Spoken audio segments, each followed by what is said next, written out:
মুখ্যমন্ত্রী মমতা বন্দ্যোপাধ্যায় দীর্ঘদিন থেকে এই 21শে জুলাই যে 13 জন আমাদের শহীদ হয়েছিলেন, সেই শহীদ তর্পণে আমরা কলকাতার ধর্মতলায় আমরা সকলে মিলে যাব।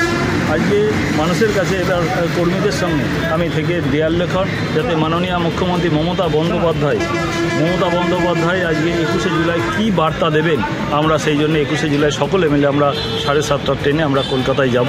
মমতা বন্দ্যোপাধ্যায়ের নির্দেশিকা নিয়েছে, পরবর্তী দিনে আমাদের কীভাবে চলতে হবে তার রূপরেখা তিনি ওখান থেকেই একটা দিশা দেবেন। সেই অনুপাতে মাননীয় মুখ্যমন্ত্রীর পরিষেবা আমি শান্তিপুর পৌরসভার মাধ্যম দিয়ে যাতে মানুষের কাছে সঠিক সেই পরিষেবা পৌঁছে দেওয়া যায়, সেই চেষ্টা নিশ্চিত হবে।